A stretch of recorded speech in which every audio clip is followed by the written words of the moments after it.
दोस्तों हाल ही में कुछ समय पहले आई एक हिंडनबर्ग की रिपोर्ट ने अडानी के पूरे साम्राज्य को गिरा कर रख दिया। मानो अडानी का पूरा टाइकून ध्वस्त हो गया। और इसी बीच आज के 5 ऐसे बड़े अपडेट्स आ रहे हैं अडानी ग्रुप और गौतम अडानी से जुड़े, जो देश के हर एक आम नागरिक को भी जरूर जान लेने चाहिए। सबसे पहले तो आप देखिए, गौतम अडानी अब टॉप 20 अमीरों की लिस्ट से भी बाहर हो गए हैं, जबकि एक वक्त था जब वो टॉप 3rd रिचेस्ट पर्सन थे इस दुनिया में, तीसरे सबसे अमीर आदमी थे। लेकिन अब वो दुनिया के टॉप 20 अमीर लोगों में भी शामिल नहीं रहे हैं। फरवरी 2022 में $88 बिलियन उनकी संपत्ति थी, जो सितंबर 2022 तक बढ़कर $150 बिलियन हो गई थी। लेकिन अभी फरवरी 2023 में आज उनकी संपत्ति $61 बिलियन ही रह गई है। मतलब कि गौतम अडानी की साल भर पहले नेटवर्थ जितनी हुआ करती थी ना, अब उतनी भी नहीं बची है। अरबपतियों की लिस्ट में टॉप 20 से वो बाहर हो गए। खैर, इन सब बातों को लेकर तो गौतम अडानी का कहना है कि वो आंकड़ों के जंजाल में ज्यादा नहीं फंसते हैं, लेकिन आंकड़े जब उन्हीं की कंपनियों के स्टॉक प्राइस के हो तब क्या। देखिए आप, अडानी एंटरप्राइजेज का शेयर 35% तक और गिरा। रिकवरी के बाद भी अभी 11% नीचे चल रहा है और संसद में भी लगातार दूसरे दिन हंगामा देखा गया। और इतना ही नहीं, गौतम अडानी के लिए सबसे बड़ा झटका तो ये कि उनकी कंपनी का स्टॉक यूएस स्टॉक मार्केट से ही आउट कर दिया गया, जहां एक तरफ पार्लियामेंट में पहले से विरोध चल रहा है और विपक्ष ज्वाइंट पार्लियामेंट्री कमेटी जेपीसी या फिर सुप्रीम कोर्ट के नेतृत्व में अडानी ग्रुप की सारी कंपनियों का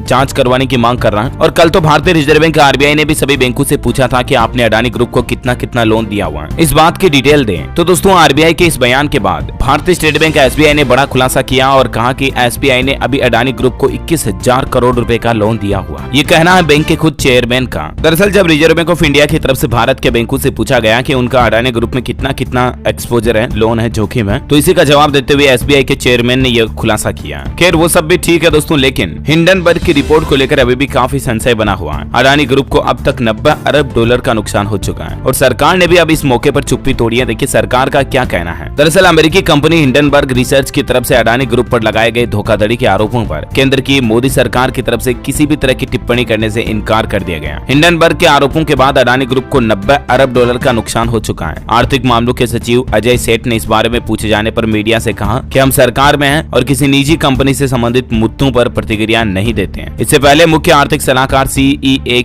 वी अनंत नागेश्वरन ने भी इस संबंध में बयान देने से इनकार कर दिया था। और खबर तो यह भी है कि हिंडनबर्ग रिसर्च रिपोर्ट से एलआईसी और एसबीआई में नुकसान के बाद अब ऑटो सेक्टर में अडानी ग्रुप के एंट्री पर संकट के बादल छाए हुए हैं, जहां गौतम अडानी एशिया के दूसरे सबसे अमीर व्यक्ति के शख्स के पायदान से भी खिसक कर 15वें नंबर पर आ चुके हैं। हिंडनबर्ग की रिपोर्ट की बदौलत हाल ही में अडानी ग्रुप ने अपना 20,000 करोड़ का एफपीओ भी वापस ले लिया और इसी बीच अडानी ग्रुप के शेयरों में लगातार गिरावट देखने को मिल रही है, जो करीब 30% तक पहुंच चुकी है। दरअसल अब ऑटो सेक्टर में Gautam Adani green energy projects को अपनी व्यापारिक रणनीति का हिस्सा बनाने वाले थे, लेकिन अब लग रहा कि हिंडनबर्ग रिसर्च रिपोर्ट से हुए नुकसान के बाद अडानी ग्रुप इस परियोजना से हाथ खींच लेगा, क्योंकि कंपनी को महज एक सप्ताह के अंदर ही भारी नुकसान हुआ है। बहरहाल देखते दोस्तों, अडानी ग्रुप और अडानी न्यूज को लेकर साथ ही हिंडनबर्ग से संबंधित और क्या नया अपडेट आता है मैं आपको बताता रहूंगा इसी